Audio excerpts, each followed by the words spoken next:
Is 11:02, so we'll go ahead and get started. My name is Chris Williamson, and on behalf of Constellation Quality Health, I'd like to thank you for joining us today, taking some time from your busy schedule to learn more about the implementation of technology within your centers. This is part of our monthly Quality Leaders program. We encourage you to join us monthly on the third Thursday of the month at 11 a.m. Today, our topic will be key considerations for successful post-acute care technology implementation. We have Miss Peggy Peterson, my colleague, on chat today. Should you have any questions, please feel free to put them into the chat so that we can try to address those. Please be aware this event is being recorded, and the recording will be available on our YouTube channel in about a week.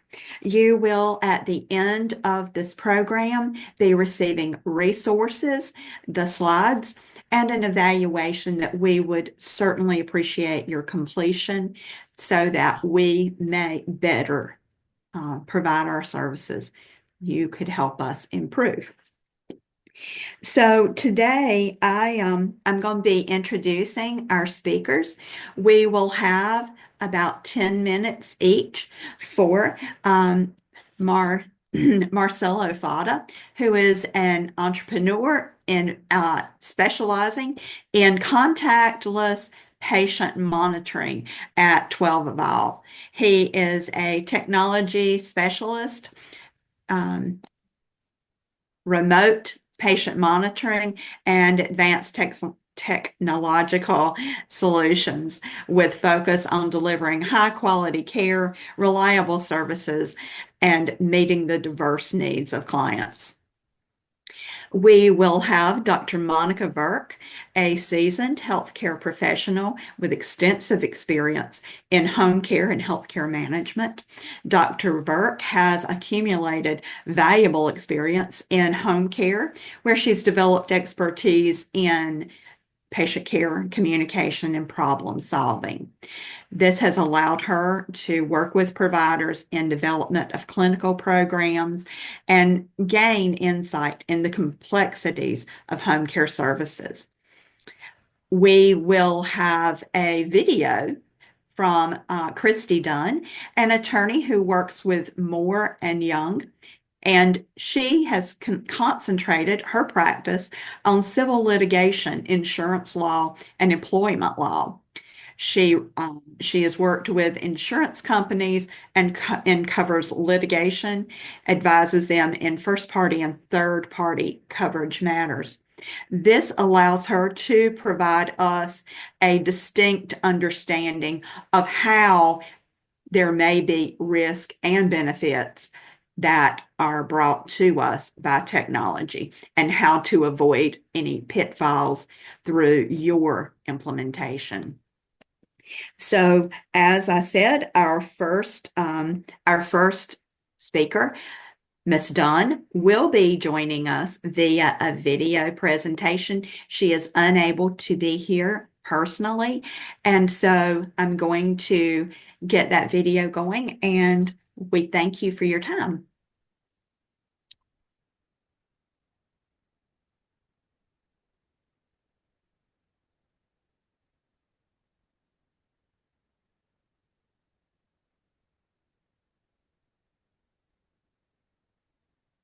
Good morning. My name is Christy Dunn. I'm with Young, Moore, and Henderson. Thank you so much for having me be a part of this conversation today.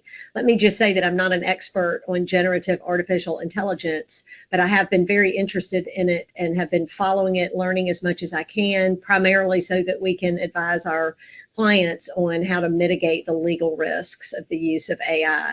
I'd like for you to visualize the possibilities by starting just a simple evolution from an electronic medical record to the electronic health record, which is the set of electronic medical records from different providers for a patient. Well, now what generative AI does is it interacts with the electronic health record and compares millions of other data of other patients' data, similar patients, to provide predictive and proactive care. It's remarkable, and it arguably can dramatically improve caregiving. AI tools can develop care plans. There are chatbots that can be used for medical advice. They utilize voice to action technology that goes way beyond dictation to actually create new written and oral content, and that is the function of generative AI. The phase that we're in now is where the large language models are curating data to produce new content, and there's so many possibilities, really infinite numbers of possibilities. It seems residents can interact with ambient assisted living technologies in a lot of really cool ways that can improve their well-being and their socialization. There's some really neat robotics that you may have seen demonstrated or you might be using right now. The AI vendors will tell you that the key to utilizing the AI technologies effectively to produce the optimal outcome is to enter the data consistently as the system is designed.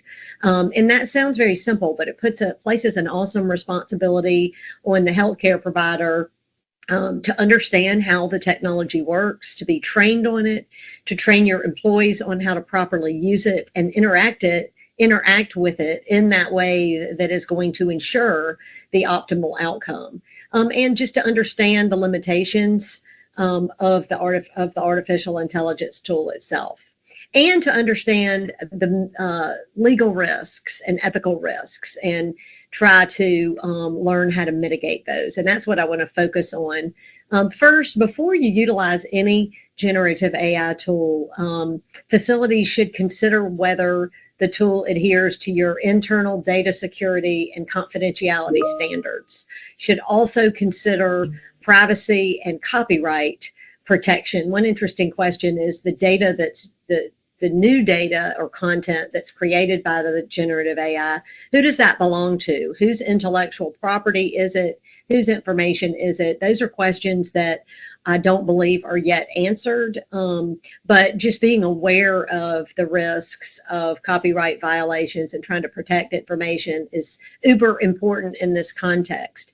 If you're using monitoring technology like sensors in residents' rooms, providers should consider updating your privacy policies and your informed consent agreements to make sure that you incorporate this. And certainly if you're collecting and transmitting sensitive protected health info, say through wearable devices, for example, you have to make sure that you're compliant with HIPAA and any corresponding state law. One thing I wonder, kind of a circular question, is the stricter we make our rules to ensure that privacy, might we be actually undermining the effectiveness of the AI tool, because its effectiveness comes from having lots of input. So I think maybe that could limit the usefulness of it, but I think certainly users are widely adopting and will continue to widely adopt the technology. So we need to figure out how to work with it. The biggest problem I see is that generative AI, gives inaccurate responses, and these are called hallucinations. It's just maybe interpreting the input incorrectly and producing the wrong answer. And so this could lead to errors in health assessments or medication management. That AI vendors in the long-term care space that I have spoken with cannot give a hallucination rate, that they believe the rate of hallucination for their products. We've had people demonstrate legal generative AI platforms at our law firm, and by their own admission, the hallucination rates for those are around 30 or 40%, which we know would be unacceptable in a medical context. So, a question is, how will we measure and ensure the quality and the validity of the outputs, and that we have a low hallucination rate. Certainly if we want to rely on the technology and not have to verify in an inefficient way, we need to know that the hallucination rates are low. So certainly ask any vendor that you might be working with if they can give you a measure, how they're measuring it, and if they can give you a historical account of hallucination rates. There's also discrimination and inherent bias in algorithmic decision making, and it manifests in a lot of different areas like employment, for example, but it can manifest in this space also. It could undermine Medicare coverage by causing a doctor's recommendation to be ignored and denying a resident the care that the resident is entitled to. You could actually violate anti-discrimination laws if there is inherent bias in the algorithmic function of the AI tool. And I thought about the new guidance that is going into effect, CMS guidance for surveys right now. In F867 on QAPI, there's a definition of health equity. It refers to attaining the highest level of care for all people, considering factors that affect access to care and health outcomes, socioeconomic factors, sexual orientation, disability, race, that kind of thing. And so this guidance talks a lot about for the facility to try to ensure health equity and based on these criteria. And if you look in the feedback section, the data collection systems and monitoring section, the establishing priority section, and the medical errors and adverse events section, you'll see discussion of this. And so I'm wondering, does utilizing a technology that has inherent bias that is getting essentially multiplied by your use of it, does that thwart your efforts to improve health outcomes and health equity? Can you eliminate that bias in the AI tool you're using and so that it actually helps? So those are kind of just, infant questions, but something to think about for sure. There are legal and malpractice concerns, like, for example, just liability that arises from chatbot medical advice that might not be good. Will staff reduce their diligence with patients and with patient care as we all move to more reliance on artificial intelligence? And will they believe that the artificial intelligence is more reliable and therefore reduce their own due diligence?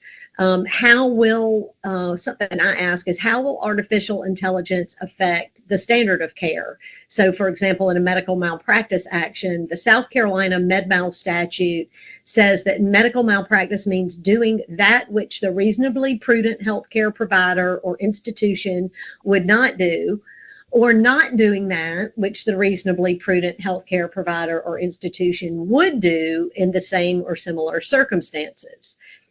And you're probably all somewhat familiar with that. And so the question is, is there a responsibility to investigate and utilize this technology, and will it bring the duty of care up and make it a higher bar, so to speak, compared to, say, facilities that just put their head in the sand and don't avail themselves of this technology, or will it be the opposite? Could it show that, if you're a quick adopter and you're not using as much of the human oversight, maybe as a same or similar reasonably prudent provider would do? And those are all kinds of questions that get litigated, and certainly lawyers are storytellers.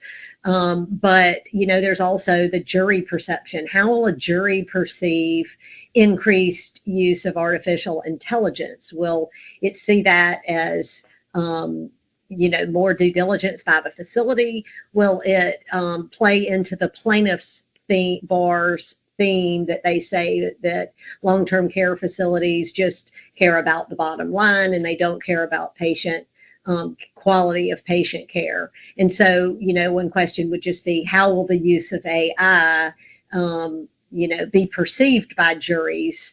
And, maybe if AI errors at the same or lower rates than precursor technologies or than humans isn't that good enough. That certainly would be an argument that you could make. So these are all unanswered questions at this point. And I recommend that you, when you're considering a new use of an AI tool, try to negotiate indemnification provisions in the contracts. And that means try to get a hold harmless clause or something in the contract with the AI vendor that assigns the vendor responsibility for inaccurate outcomes, or at least sharing of responsibility. You can expect that there are going to be increased federal and state regulations of the use of AI, which I think is most welcome. That would be great. When you're considering new AI tools, you need to carefully review the applicable terms of use, determine whether the tool offers features that enhance data privacy and security, and you want to utilize those features, and consider whether to limit or restrict access on your company networks to any tools that don't satisfy your data security or confidentiality requirements. Certainly limiting access can help mitigate the risk. Conduct audits of your system, look backs to see how has the technology you've been using, how has it worked, when has it not worked, and then make the necessary changes. Be transparent about the use of AI, and that I'm not sure exactly what that looks like. I think you'll need to be transparent with residents, and that will continue to evolve, that duty to be transparent. And so in conclusion, I would say that I think for the foreseeable future, based on the possibility of error and also on some of these unknown questions, I think that the generative AI tools are going to be used as supplemental tools that supplement the work of clinicians and other healthcare professionals, instead of certainly replacing the work that they do. And just remember, always keep the human touch in every decision that's made, and determine what level of human oversight is required in order to make sure that you're using the technology effectively. For example, you don't want to defer to a care plan that's been created by generative AI without verifying. And that's how I said in the beginning, I think initially there will be inefficiencies because of the level of verification that will need to take place. But for providers that are willing to make that investment, it could reap a lot of benefit in terms of efficiencies and optimal outcomes later. I know that's a lot to pack into 11 minutes, but I do appreciate the time, and I look forward to future discussions about this with you.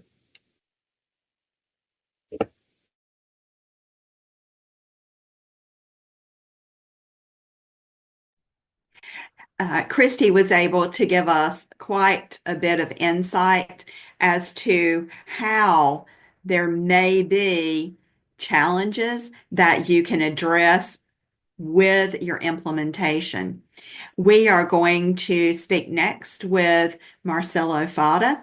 He will be speaking with you and sharing his screen.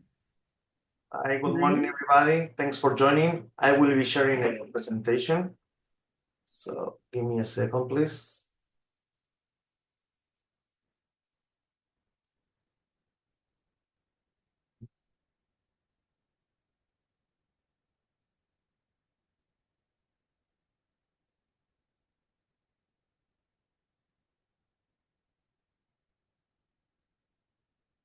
Okay.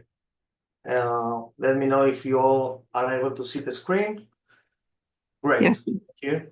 So to start, I will try to forget about the word AI in my presentation because we already heard it a lot during the last talk. And just to clarify that AI is another kind of technology, it's not the only one in the market. And when we talk about embracing technology for senior care, it's not just talking about how we can enhance the medical reports or the caregiver plans, but also to have a more proactive care, not just working with information gathered. But before talking about technology, most importantly, I think we need to cover what are the current gaps on what we believe they are in the senior care. So the senior care industry is at the tipping point because by 2030, 1 in 5 Americans are going to be over the age of 65 years old, driving an unprecedented demand for high quality elder care, as we already heard. But however, that caregiver shortages are at the crisis levels, with over 80% of nursing homes struggling to find staff. This impacts both the quality of care and the caregiver well-being, and also a burnout and high turnover rates. I share with the Constellation Health, and maybe they can share with you afterwards. There is a web page where you can see all the turnover for each facility operators, and you may see that if a standard for a state it's around 40%, 50%, most of the facilities has bigger than 50, 45, 30%. It will depend of the state and the place, but the turnover rates are quite a big impact. And on top of that, the cost of long-term care is rising rapidly, projected to increase by 50% in the next decade, along with inflation in the US. With all this challenge, the industry must look to innovative tech-driven solutions to ensure high quality, sustainable senior care, and that's where we get in on the senior care. Many facilities right now operates in what we call a reactive model, meaning intervening only after an incident, for example, a fall or a health deterioration, which actually comes with a delay in the response that can lead to worsening conditions and higher hospitalization, or increase the liability risk and operational cost, or even families and regulatory bodies are demanding more preventive care. Regarding the caregivers, they are stretched thin, dealing with multiple residents while handling administrative tasks and urgent intervention. I've been visiting a lot of nursing homes and post-acute facilities, and there's always a common answer that the caregivers are completely burned out on the amount of work they have every day, not only taking care of the patient, but also with these many examples with PCC, point care, where they need to be entering the medical information from the patient. So they spend a lot of time doing that as well. So this becomes in a staffing shortage and increased cost and inconsistent monitoring due to human limitations. But what we are talking, it's that most of these facilities lacks a real-time actionable data to guide care decisions. Health changes go unnoticed until it's too late. There is no platform to track trends, to track these trends, to create a baseline of the patient. And it's hard to demonstrate the care quality to families or regulators. So having more numbers, what is currently happening in the US, that is, we have more than 40 million falls per year in the US in the senior care.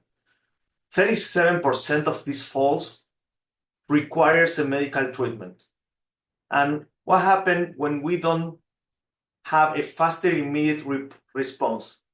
Every minute after following a fall, delaying emergency medical response increase the likelihood of fatal injury by 1%. So if we take 2 hours, 3 hours to get immediate attention after a fall, which requires medical treatment, we are increasing like a 40 or 50% of fatal injury. Or there are also some case studies that says that it will increase the probability of end of life in the next 6 months.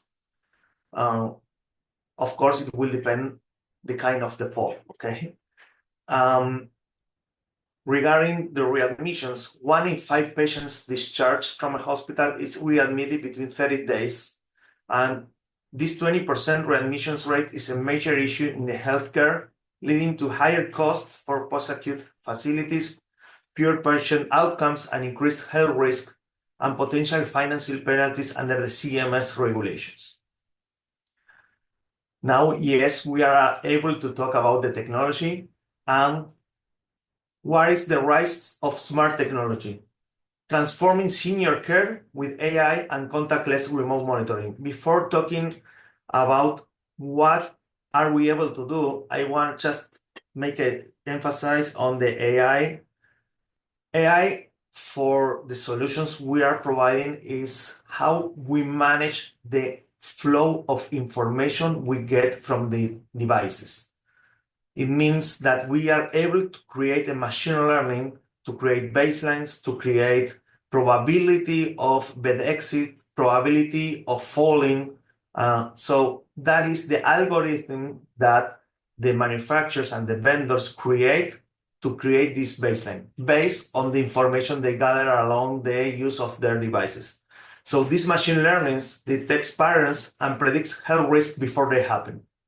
Remote patient tracking, real-time data. Let's say a patient goes to the bathroom and never gets back, or we have wandering, or even if they're trying to get out of the bed and maybe they will fall, we will get an early exit alarm.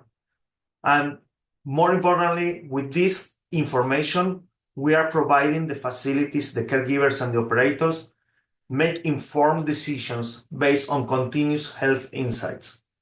As for fall detection, a faster intervention reduces the complications like fractures, pressure sores, dehydration.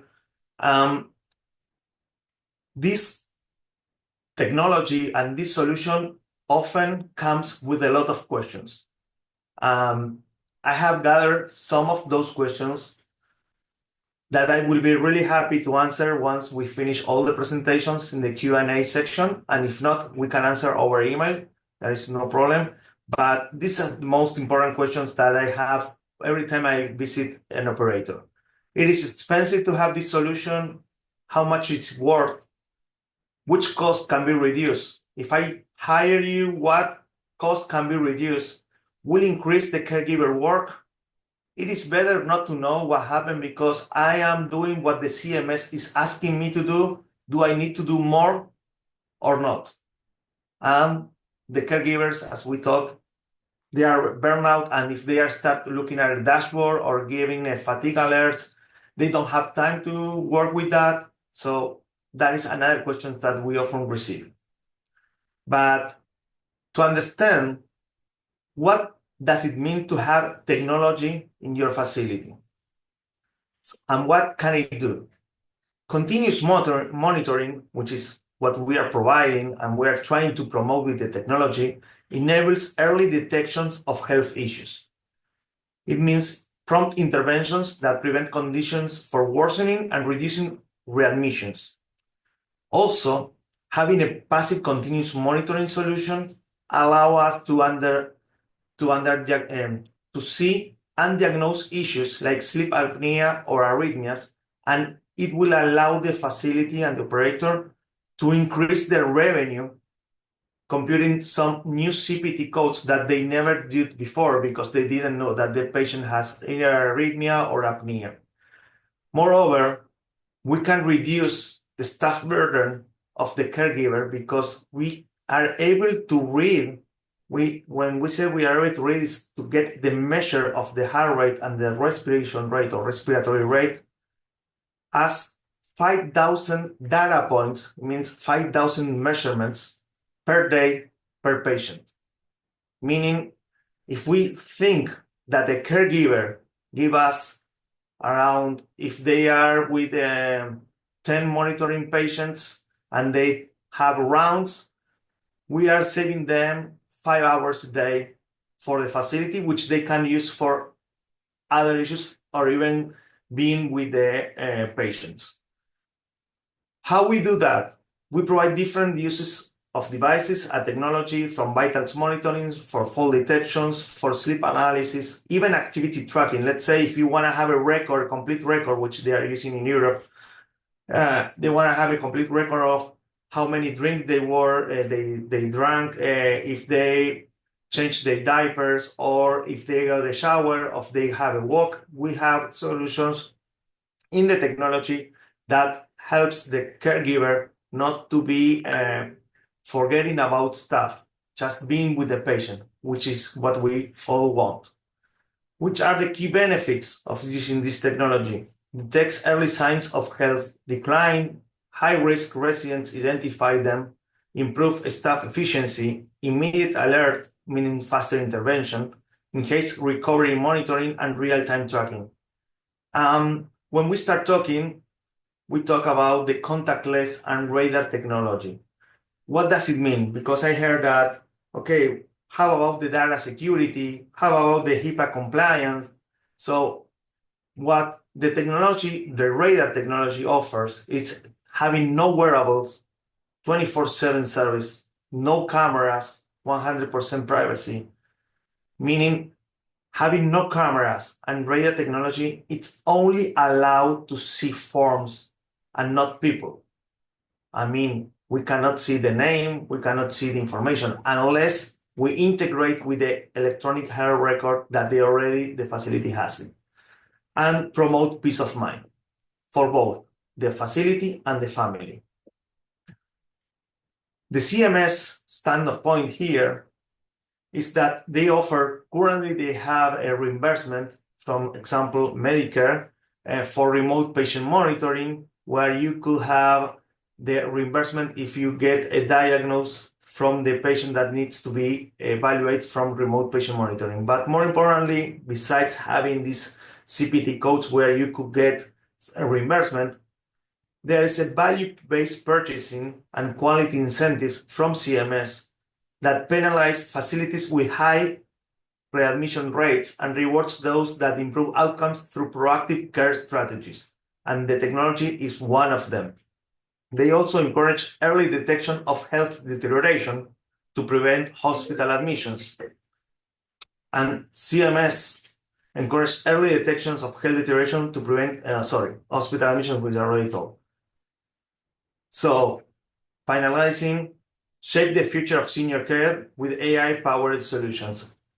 We want to evolve, and our mission is to provide contactless solutions that ensures patient safety, comfort, and well-being without any wearable. Our technology enables proactive, efficient, and obstructive care in ALF, nursing homes, skilled nursing facilities. Thank you. See you soon in the question and answers. Thank you, Mr. Fada. It has been certainly enlightening. We would like to remind everyone, should they have any questions, please feel free to put those in the chat, and we will certainly come back to those. At this point, we're going to move over from Mr. Fada to Dr. Monika Virk and look forward to hearing from her. And so let's get moved on. Dr. Virk, if you could share your screen, that would be wonderful.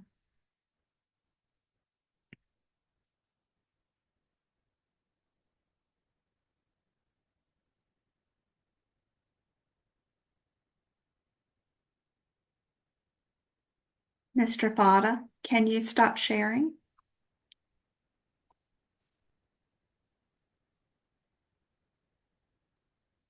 Okay, I think I'm visible. Yeah. I will share it this way because sometimes when I do the slideshow, it messes up, and I don't want to mess up today. So, hi everyone. How's everyone doing? I hope you're having a wonderful hump day. And it's beautiful on the in Virginia. I don't know how it is where you guys are, but it's a beautiful spring day today. So with that, let's get started. My presentation is nothing like Ms. Dunn's and Marcelo's, but I will take you guys back a little. So basically, I'm the founder of Hop into Home Care, and I will not talk about Hop, but I will tell you what I have seen personally in home health when I go and help them with technology.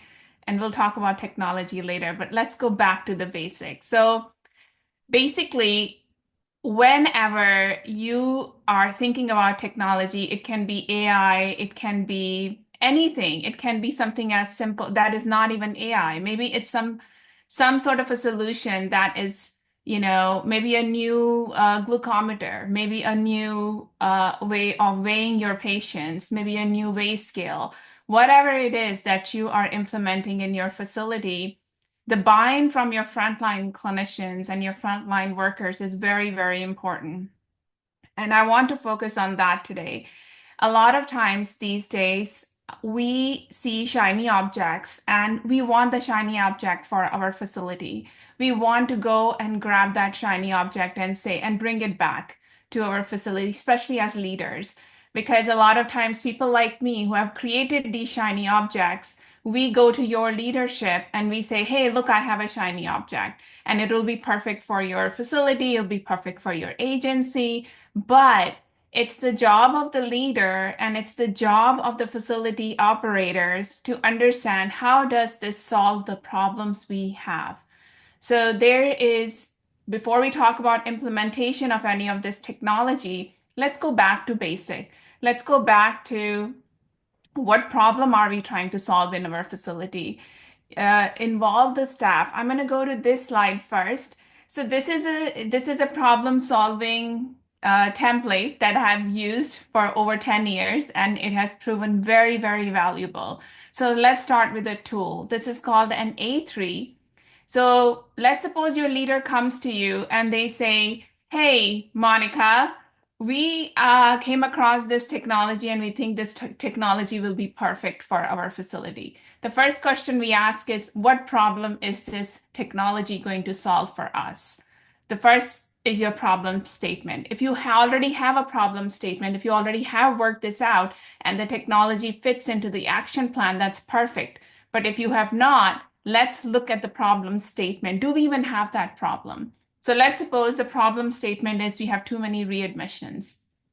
Who is the problem owner?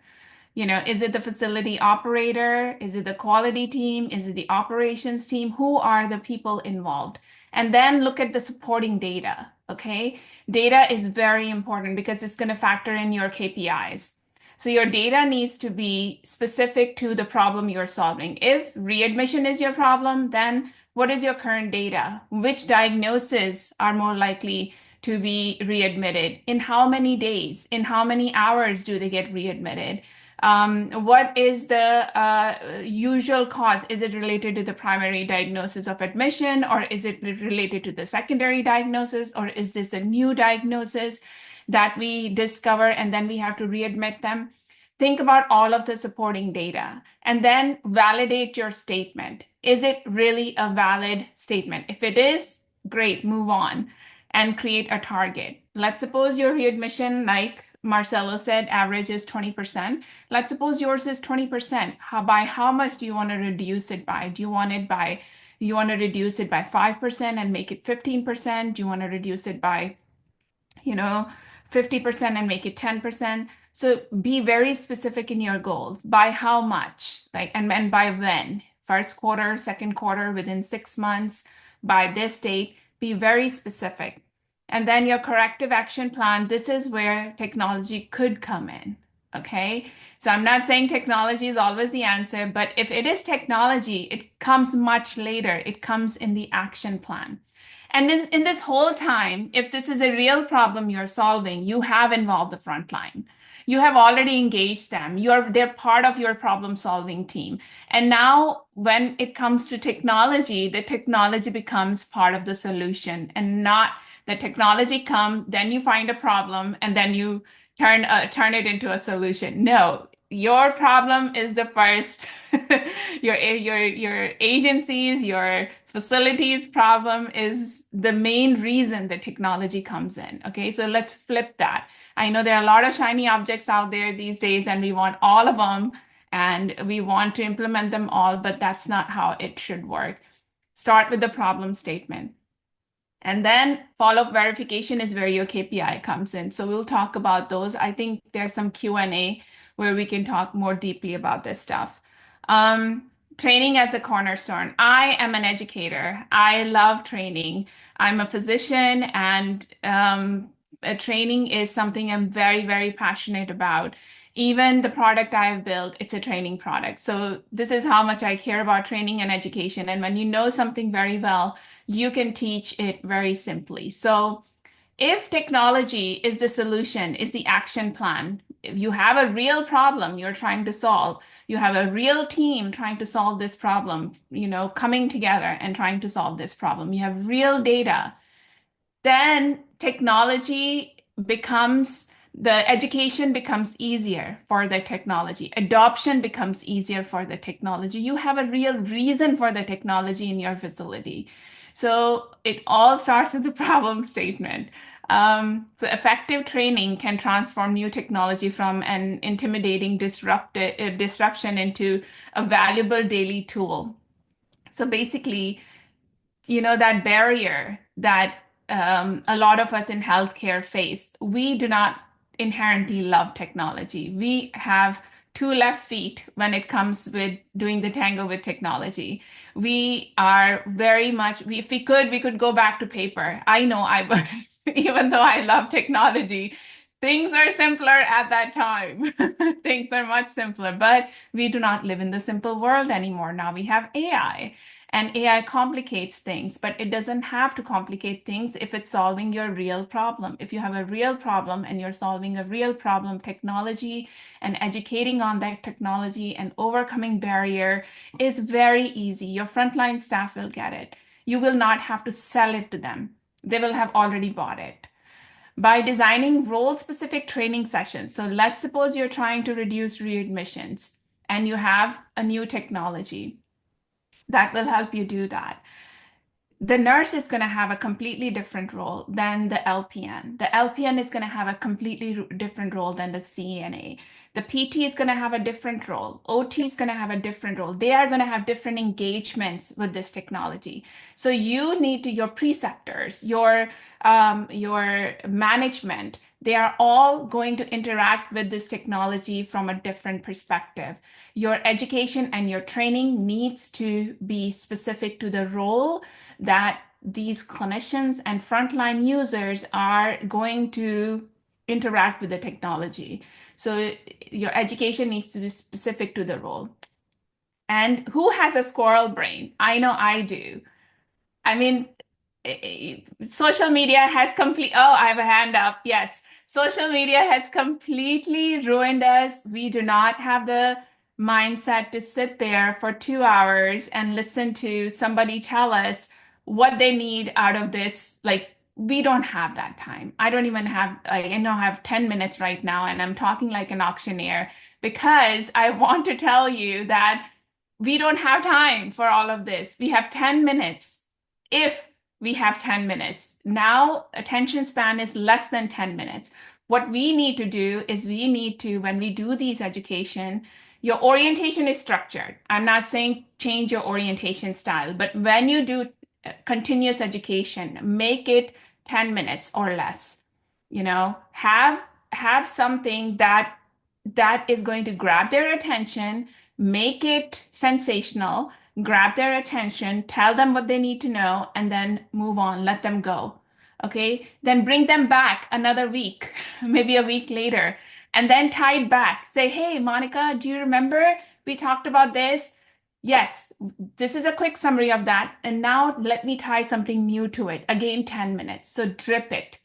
And if it's possible, just do a standing huddle for 10 minutes, quickly review what you did last time, and then do another, 5 to 7 minute review of the new concept that you want to teach them, and then move on. This way, what you're doing is slowly brainwashing your team into learning and adopting. I know brainwashing is such a negative word. Chris is like, did you just say brain? I did, but there's no other way with the type of brain, with the type of social media interaction and with the type of attention span we have. We get very little time to engage our frontline, so we better brainwash them very quickly. We won't need to. If we are solving a real problem and it's not just a shiny new object, we are automatically going to just make an impact. They will want to learn more. They will want to come to those huddles and say, hey, tell me more about that. Make it scenario based, make it real time. Don't make it if you're using a research study, let's suppose, remote patient monitoring. We have a research study, it's evidence-based. Tie it to your facility, tie it to their role, tie it to how it impacts them and their patients and their staff and their clients. Have peer champions. I know that is I'm talking old school. We have always had peer champions, but this time have the peer champions that are true champions that have been part of problem solving team from the get-go.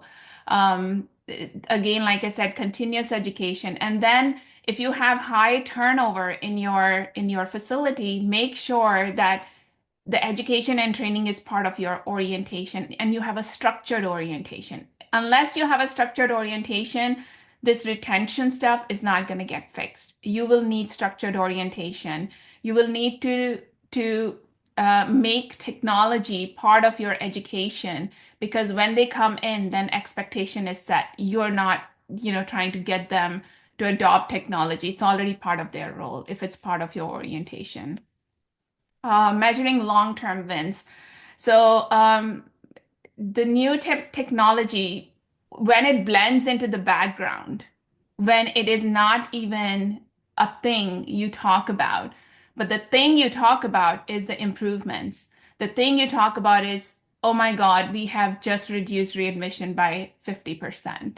We don't even talk about the technology. We don't even talk about how that happened. It just blends in. It's part of the lines on their hands. That's what long-term success looks like with technology. And if technology is really impactful, if it's a real technology solution, then it's automatically going to be something that just blends into the background. It's going to be easy. If technology comes in and you have to jump through hoops and you have to stop your day in order to accommodate to the technology, that's not the right solution for you guys. That's the wrong solution. Now you're working for technology instead of working for the patient. Measurable outcomes, they will, like, for example, the real KPI are going to be what you discovered in your problem statement. What are you really trying to solve? What was the data? Did we reduce readmission at the granular level? Did we reduce readmission for heart failure patients who were being discharged from the hospital and they were getting readmitted within 18 hours of facility admission? Did we reduce that number? And what was the root cause? Did we root out the root cause from our facility? So those are going to be the long-term success for that's the story. And the culture. If you want to be technology embracing, efficient, effective facility, agency, your leadership has to provide the culture where you are embracing technology. You cannot go around bashing your own technology. If it's a good technology, don't go around bashing your own technology as a leader, because then you will just disengage. If I go in and I'm the operator of a facility or an agency and I go in there, I'm like, oh my God, Medicare sucks. Guess what? Everybody thinks Medicare sucks. Everybody thinks we will never win this. Everybody thinks we are against the wall. Everybody is just disengaged because we cannot get rid of Medicare. If you are like, actually, Medicare is there for a reason. It keeps us protected. We have rules and regulations we get to follow. And it saves, and guess what? It just changes everybody's outlook toward, something that is so, necessary. It changes because we talk positively about it. So the way you talk about something will change the way your frontline leader, your frontline clinicians, your caregivers, your patients, that's the way they will switch as well. There must be a feedback loop. If a technology is not working and it's causing misery and you are living in a hunky-dory world and saying, no, nothing is wrong with it, that's not what I'm talking about. You need to be as a leader, when you implement technology, you need to put a mindset out there that if something goes wrong, I want to be the first one to be notified. And that goes to the technology provider as well, that me as a leader, I'm in between my team and your technology. If something goes wrong with your technology, I'm the first one to be notified by my frontline clinicians. You are going to be the point person from your technology perspective. Your company are going to be the first one I will reach out to as soon as something does not go well. So it's the feedback loop that is very important, that needs to go from the front line to the leader to the technology expert, and ongoing support. And this is, I don't know if I have had 10 minutes or not, but if I'm done, I will stop right now. We do have some questions coming up. We have only a few minutes left, Yes. but if it's okay with you, Peggy is going to work with each of you to ask a couple of questions. Any questions that we don't get answered, by all means, feel free to drop those into chat, and we will, forward those over to Marcelo and Dr. Vic Dr. Virk, to try to get those answered. So I'm going to hand the table to Miss Peggy.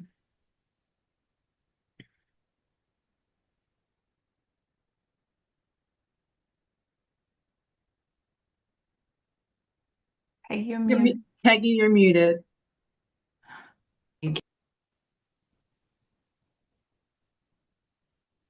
You're still muted.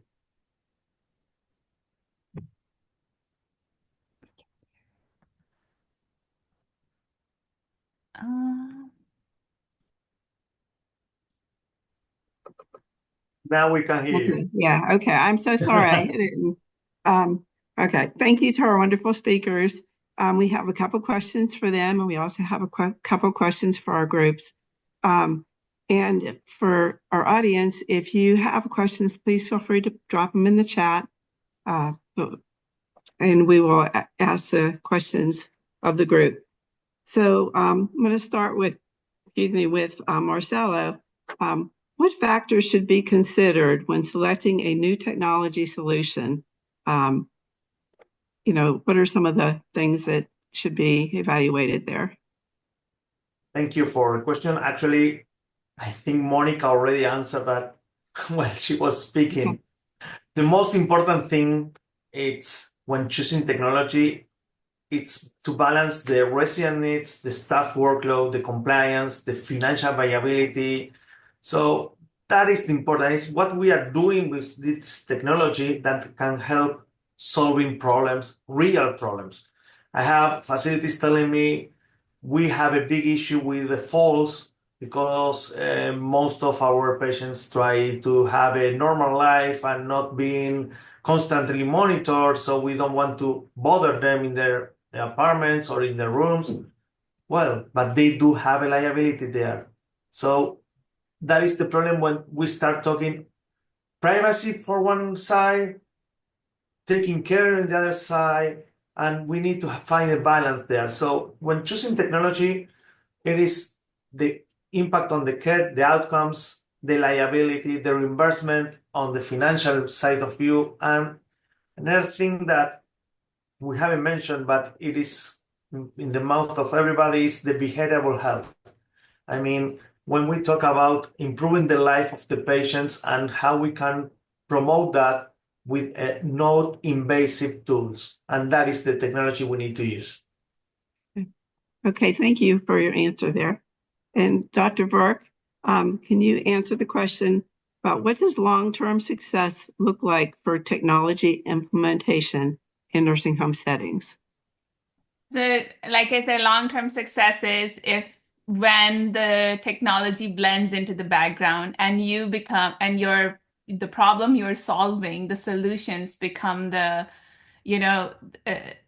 sort of the cheerleader for the front line. So the data, the KPIs become the real reason why we implemented technology. So that's, I will say, just as quick, if the technology quickly blends into the background, that's perfect. If it's taking a long time, it might not be the right technology. If you're solving technology problem and not the real problem, that the reason you put technology there, then technology is not the right solution for that right solution for that right problem you're trying to solve. Okay, thank you. And with our time constraints, I'm going to ask a question of the group.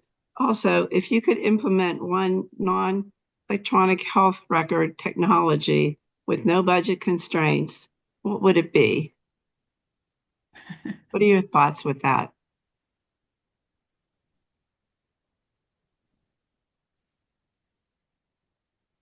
Anyone have any things that you've seen used that you're like, well, that'd be really nice to try in our facility?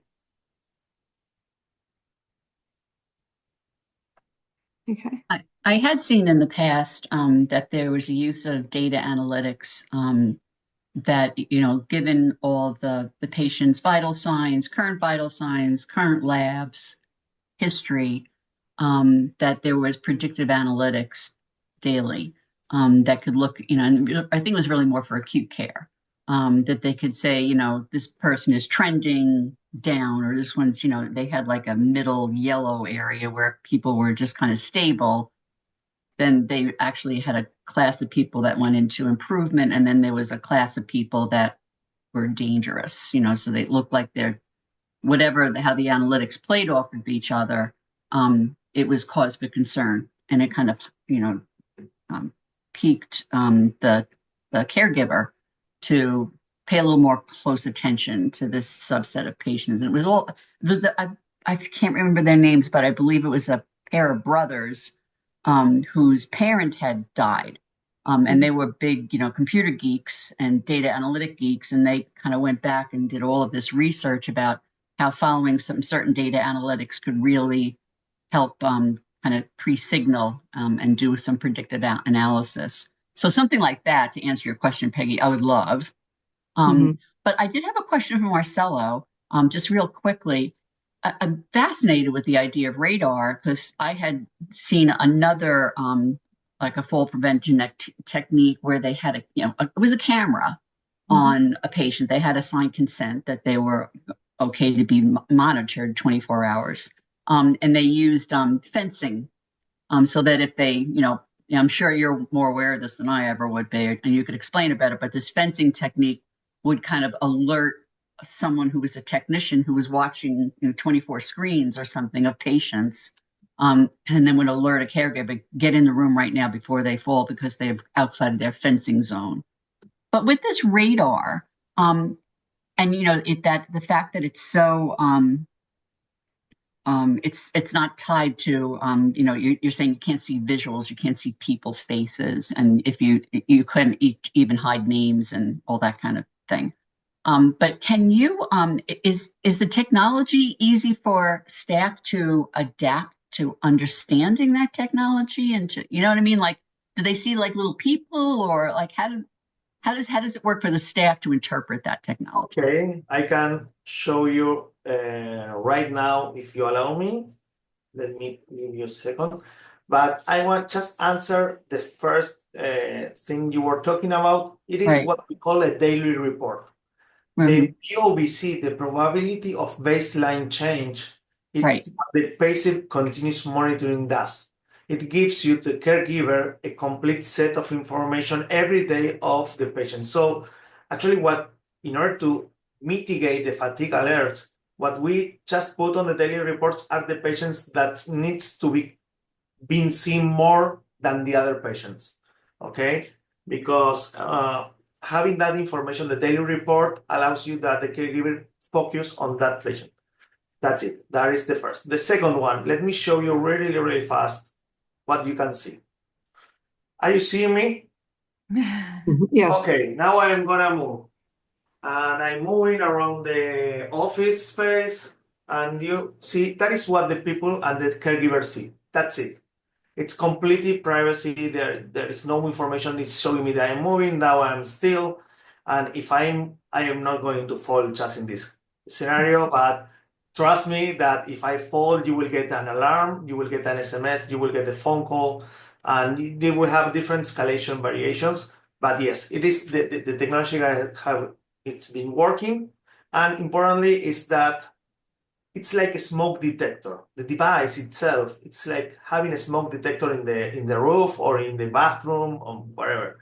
So it's easy. The staff doesn't need to be involved in the installation and the setup. They just need to, for example, we have one facility that they decide that the nurse, not director, the floor nurse, it's the only one who will get the alert. And the alert, if it's not handled in time, it will escalate. But it's in order that we provide them the comfort that the alert will be announced to the right person. They don't have to see 25,000 monitors, okay? They need to have to receive an SMS. If they want to see, they can, but we are not looking for that.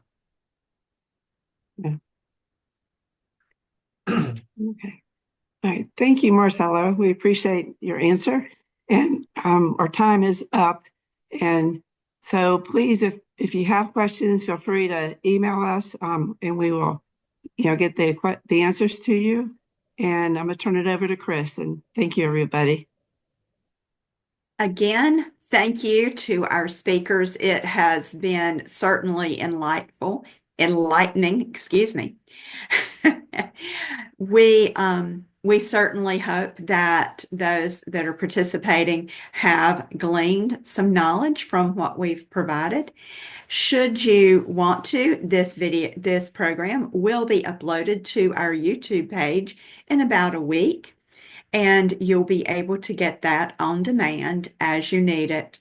You'll receive an email with some resources, a technology checklist that you may use to define the status of your services. That will be provided to you via email. Immediately after this program, you will receive an evaluation request, and we certainly request that you complete that.